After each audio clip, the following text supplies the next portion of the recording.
What's going on, guys? So the last video that was dropped on Sixers Digest, I talked about my thoughts on Zach LaVine as a potential trade target for the Sixers, broke down what I thought from both sides, how much sense the fit made for both LaVine himself and the Sixers. But in this video, I want to talk about another Bulls guard that might pique the Sixers' interest, that being Alex Caruso. Now, what spurred this conversation specifically was these odds released by Bovada Sports, which gives the Sixers as the favorites to land Alex Caruso via trade. They have plus 250 odds. Right behind them, the Los Angeles Lakers, Milwaukee Bucks, Golden State Warriors, Dallas Mavericks, Los Angeles Clippers, Atlanta Hawks, and Denver Nuggets. Alex Caruso is the type of player that just about every team in the league should have interest in. That he's a perfect connective tissue piece that you can add to a starting lineup. He can play along just about everybody, and he does have a proven track record as a winner.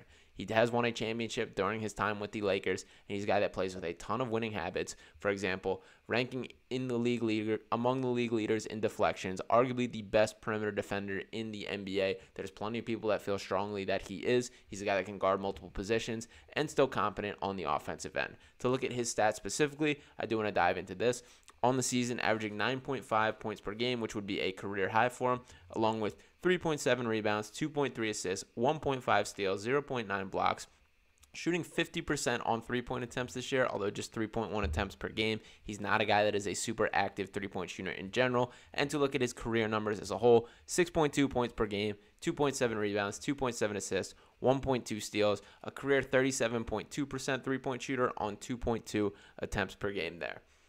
So there is plenty to like about Alex Caruso, that he is a guy that the stat sheet does not do justice, that you feel his impact on the game beyond that. And the Sixers have plenty of those guys already. Guys like a Patrick Beverley, who makes their presence known, has a strong defensive impact, but isn't a guy that shines when you kind of look at the box score at the end of the night. But I do have my concerns with Alex Caruso, and the first thing that I want to start with is comparing him to De'Anthony Melton. As the Sixers team is currently constructed, De'Anthony Melton is the starting shooting guard. Now, I will say, I think that is the weakness of the team, that I think De'Anthony Melton has too many flaws as a basketball player to be a starting shooting guard in a championship roster. Now, I still like De'Anthony Melton. I think he's a very useful player, and he's not a guy that I'm itching to get off the team, but I do think he needs to have a reduced role for this team to be able to flourish in the way that we all hope to be the case.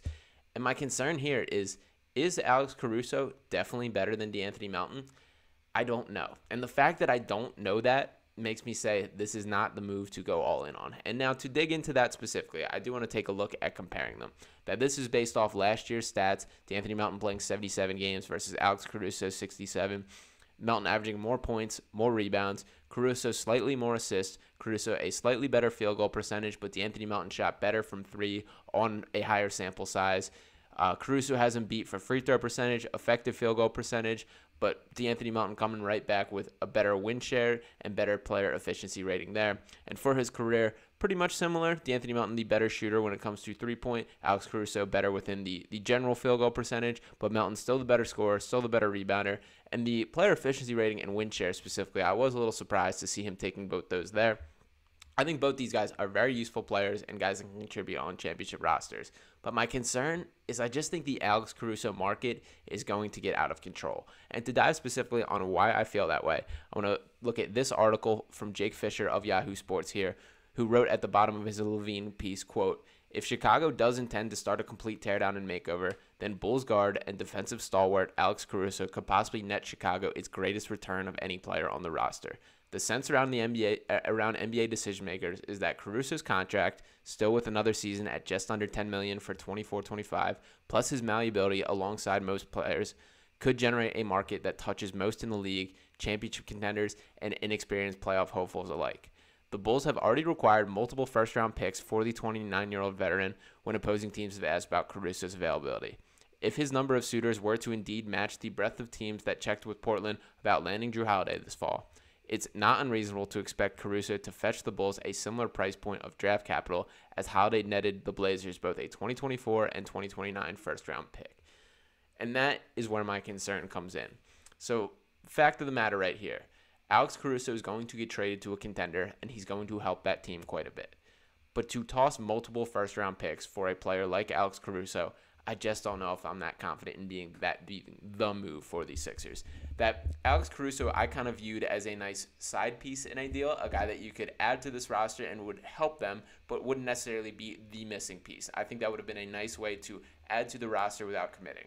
However, at that price point, that becomes your move. That becomes their superstar swing or their third-piece swing. And I just don't quite think Alex Caruso is that caliber of player. He's very good. He's very helpful. But I don't think the Sixers are one Alex Caruso away from winning a championship in the way that at that price point and at this level and type of move, that should dictate to be the case. And specifically with the De'Anthony Melton conversation, I do want to compare him and Caruso here. So Melton has his specific strengths and weaknesses. And if they were to do this deal for Caruso, I would assume that Caruso would elevate to the starting shooting guard spot, play next to Maxey. As I mentioned, that he is among the best perimeter defenders in the NBA. There's no doubt about that. That I think that, we just saw the other night, Caruso was tasked with guarding Kevin Durant and did a pretty good job during that Bulls matchup there. There's nobody that he blinks an eye at and believes he can't guard. That's super refreshing. But De'Anthony Melton is not a zero on the defensive end. He's got really active hands. He's a guy that's very involved on that side of things and has been a nice balance to Maxey for those things. But there's things that Melton does well and things that he doesn't. And some of the most infuriating things that he does not do well is finish at the rim. He's shooting impressively bad at the rim. And as evidence of that, I do want to pull that up here, that this season at the rim, De'Anthony Melton is shooting 22.7% from within 3 feet of the basket. Now, in comparison, from beyond the three-point arc, he's shooting 41.9%. Now, 22.7% is impressively bad to finish at the rim. That is hard to do that close. And I get it. Like, he has defense. He's moving fast on the break, all these things. I can get past a guy being not a good finisher. That happens. Players have their strengths and weaknesses. That is natural. My issue with De'Anthony Melton in this is every single game we see him driving 1-on-3 and attempting to finish this ridiculous lay-in a way that you just are not capable of. Now, if we can get De'Anthony Melton to cut that out of his shot diet, to reserve to shots that are efficient for him, like the three-pointer, it would be a much better world for the Sixers. But I don't know if that is necessarily the case. And I do feel a little bit bad for Melton because I feel like he's getting more thrown on his plate than he's necessarily capable of. We saw them start the season with him essentially being the backup point guard on this team, being asked to run the second unit. And he really struggled with that he wasn't really capable of that. He's not a guy who has instincts as a creator, a guy that can play make for others. That is not his strength. And we've seen Nick Nurse already adjust that. Those reins have now been handed to Patrick Beverley. They're turning Melton into more of a guy that is just a catch and shooter, more of a scorer on the offensive end, and he has looked better that way. He is a very high-level catch and shooter and a guy that with a quick trigger, that the Sixers, that is an important asset to have on this team. They've had plenty of guys such as, Tobias Harris, who does not have a willing trigger and doesn't have a quick release on his shot. De'Anthony Melton is a guy who's not afraid to let it rip and hits it at an efficient clip. So there is value in having that.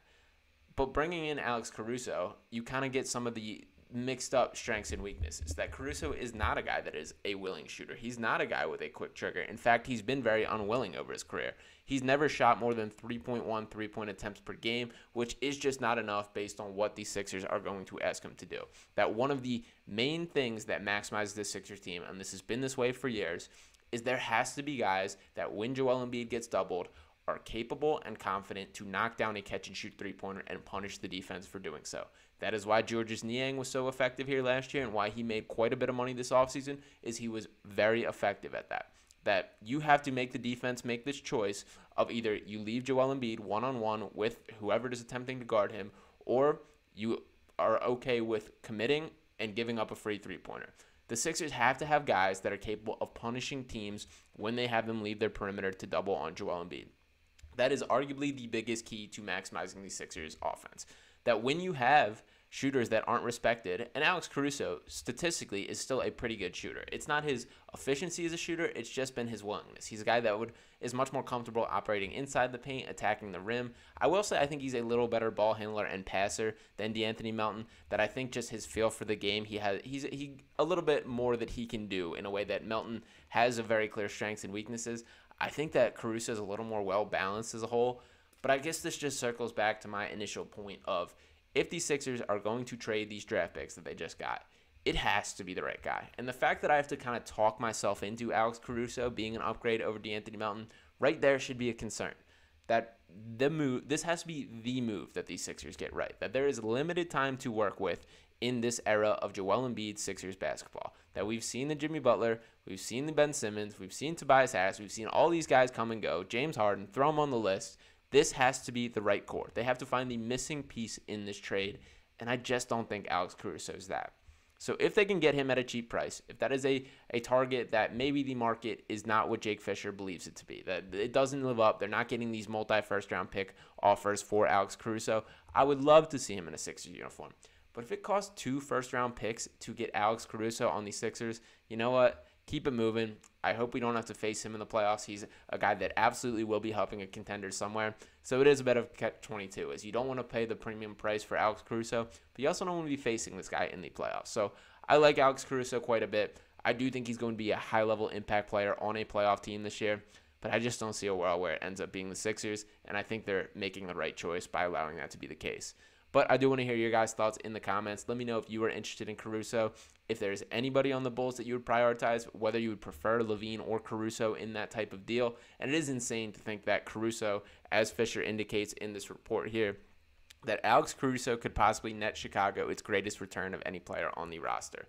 I just am not comfortable trading more for Alex Caruso than I would be for Zach LaVine, and there's no ifs, ands, or buts about that. So I will keep it moving here. I appreciate you guys for tuning into this video. Make sure to hit that subscribe button, drop a like, and drop a comment to let me know your thoughts, and I'll talk with you next time right here on Sixers Digest. Peace.